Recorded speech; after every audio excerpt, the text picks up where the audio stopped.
headline number 3, Amazon has launched a new program called Buy with Prime Assist. According to an Amazon press release, the new feature allows businesses to offer 24/7 real-time customer service to Prime members who have checked out on their e-commerce sites using Buy with Prime at no additional charge to the business, meaning Buy with Prime Assist delegates customer service for Buy with Prime order-related queries to train representatives to offer round-the-clock human-assisted customer service through live chat.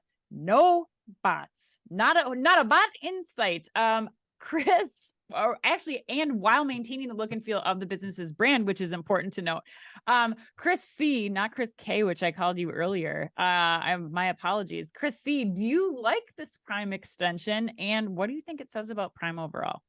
Yeah, I love this. I mean, I love this for retailers. Yeah, I really do. I mean, when I think about it, if I'm a retailer, 40 to 70% of my contacts that I get through my different channels, whether it's Twitter, social, phone, text, etc., we call them WISMO. Where is my order? And they're just super simple contacts to resolve. People want to change a shipping address. People want to see, the status of their order, make transactional changes.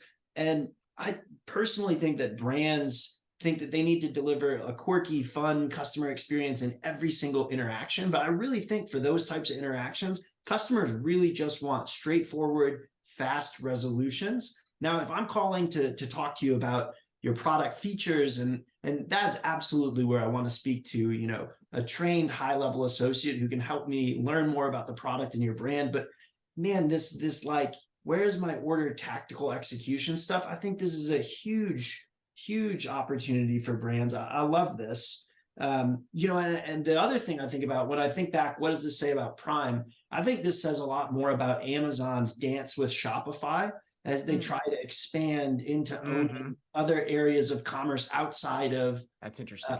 Of Amazon.com, exactly like we were just talking about, Chris. Because to me, this is a lever on how you can use Amazon for your back end, and it's just one more piece of stickiness that makes it harder to switch away once you've started.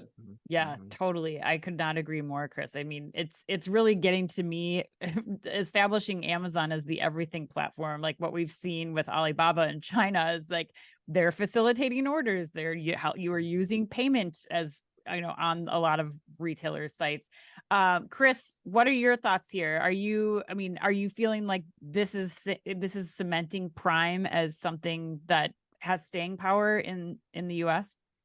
Yeah, I mean, Chris C's points are really good. I mean, I never thought about the Shopify angle, especially in light of the other story. I'm glad we put these back to back because like you've got all these different platforms for commerce that now Amazon's becoming a linchpin inside of, right? Yep. And Amazon is the best at being the infrastructure for commerce. That's what they're good at, right? And that's what they should be good at. And the point about Prime that I would make to add on would be, I think, from a consumer perspective, Prime feels like it's kind of tapped out. Like, how many more benefits can you give me as a Prime subscriber, right? There probably are some, but it's probably hard to come up with those, from a merchandising perspective.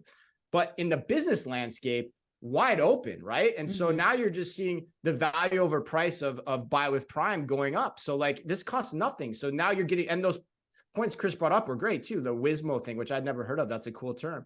Cassie, what do you have to say to what what both Chris's were saying? What's Chris's consensus? I mean, I largely agree with the Chris's, but I do think that there are some brands that this is not going to work for everyone. So, especially someone who customer experience and having brand control is super important to their core values. I just don't know if you want someone, yes, maybe they have a question of where is my order, but then next they have an actual question about their product. And that's confusing for the customer experience. So for the majority, yes, this is great that Amazon is going to be able to take this seamlessly, an actual human being able to talk with you through chat. That's great. It's great for the customer, very easy. But I do think there are some that it's not going to work with, especially something that's a more niche brand that, customer service representative who's answering a question about, a very basic product, then their next inquiry could be a little bit more fashion related because they have a where is my order? And then also I have a question about this other product as well I'm thinking about. And then I know that's supposed to be smart enough that it can direct that to the right place, but I'm interested to see how smart it is. And from a consumer standpoint, if they're know to go to one area for that, if they're thinking, oh, I need to go to a different place to ask this specific question.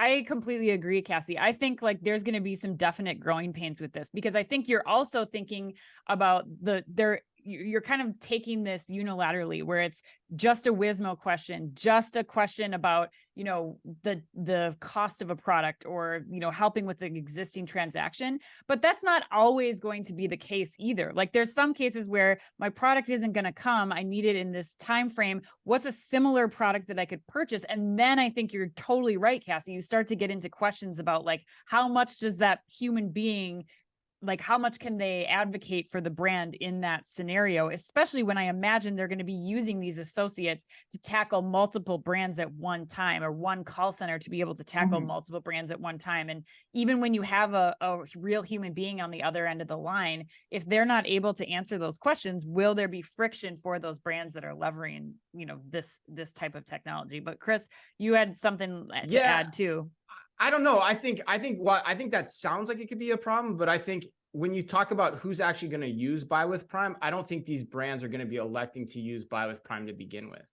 Like the high touch brands, you know, the high service brands, they're not going to choose Buy with Prime. So I feel like that subset's almost excluded from this conversation. I don't know though, Chris. I mean, like we just got an email this week about a brand that's claiming, I mean, these are smaller SMBs and specialty brands claiming that, you know, Buy with Prime is increasing their business 70%. So like there could be this kind of scenario, I think, more often than maybe we think.